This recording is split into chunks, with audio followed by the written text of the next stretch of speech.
Hello, I'm with Vernon Green. How old are you? I'm 23 years old.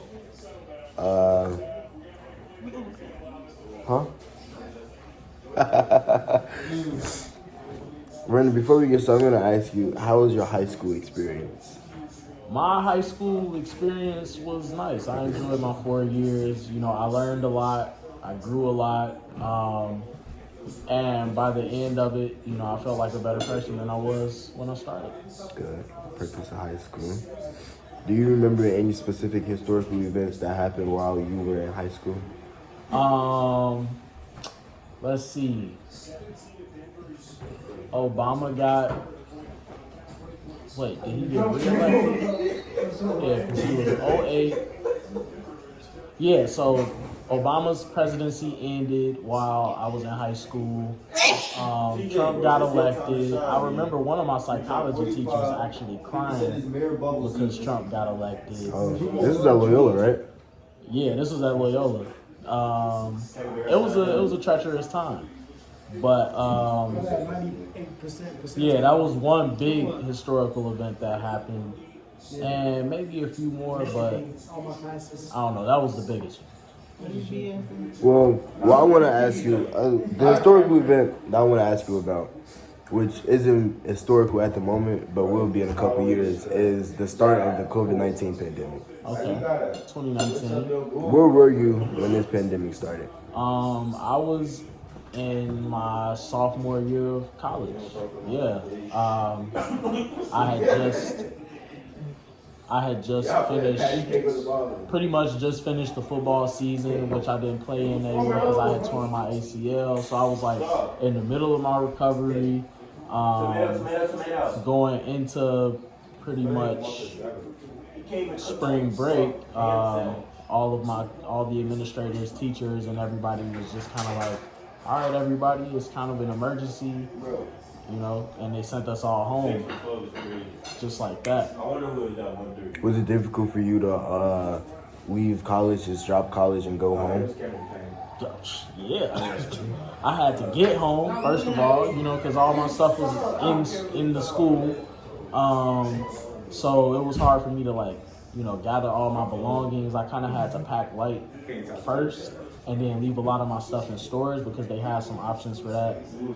So just getting all my stuff out of the dorm itself was difficult, and then getting home, I took a Greyhound bus. So just imagine at the start of the pandemic, being on a bus for trying to get home, being on a bus for 8 hours, and it's like folks all around me just coughing. I'm like, oh man, I'm definitely about to get COVID. There was no vaccine at the time. And I'm just thugging it out on this bus. Luckily, I got my own seat and I was masked up, but it was a crazy bus ride.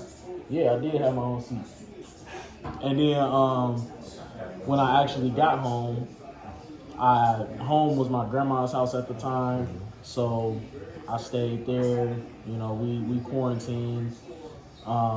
She went back to work before I did, but because they called her an essential worker, but for most of the time I was just chilling at the house.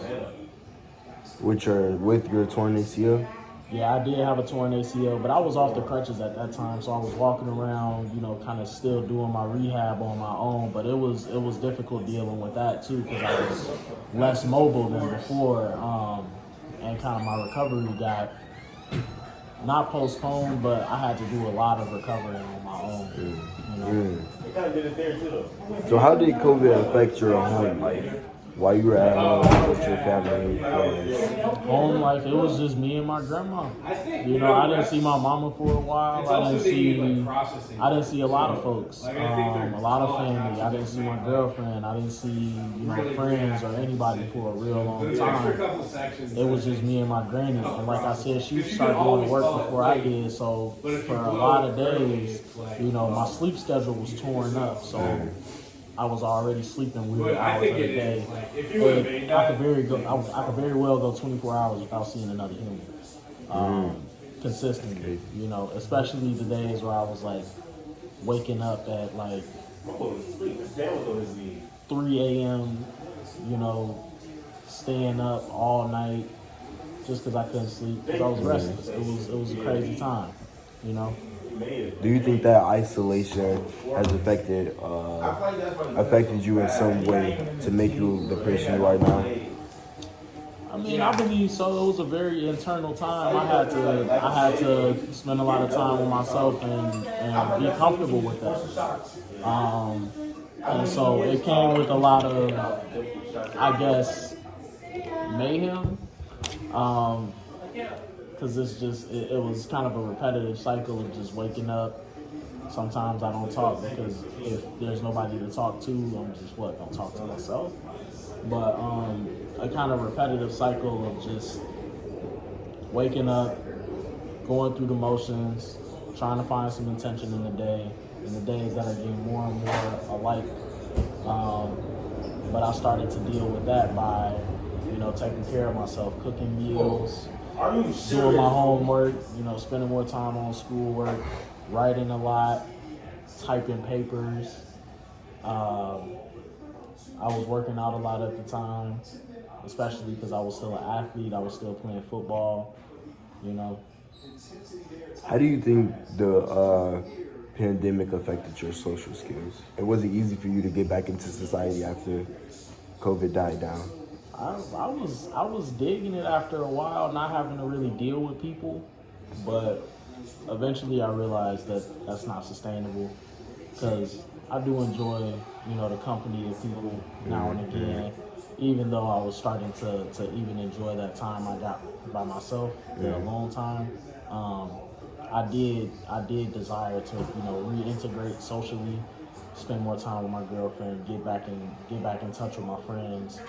And so it was a process doing that because, we were still in quarantine, still 6 feet apart, masked up, like there's imminent danger, but I wasn't even stressed about the danger as much as I was just being safe in general, being respectful, and then also seeing what I could do within the bounds of COVID-19. So I tried socially. I was trying. That's good to hear. Did you yourself or any of your family have COVID? My mom, a lot of folks actually. We went for a real long time without any cases in my family, and I don't think we've had like any significant cases at all. But for the time in which COVID-19 was like a kind of new thing to the world, my folks stayed relatively safe. I didn't get COVID until like a few months ago over Christmas, like the holidays. I remember. And so I went like almost 3 years without getting COVID. That's incredible. I mean, last question, Vernon. Is the way that people talk about it now different to the way people talked about it when it first came? How do you...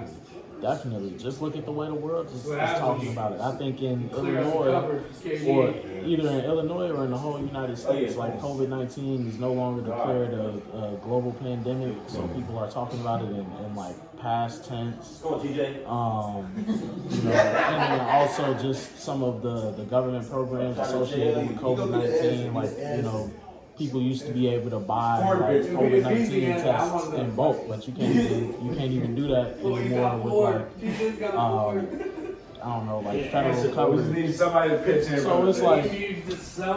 it's like the world is kind of thinking about COVID-19 and talking about COVID-19 in the past tense. That's an amazing way to put it. I want to thank you, Vernon Green, for having this interview with me. Yeah, you all good, man. Thank you, man. Have a blessed day. Thank you.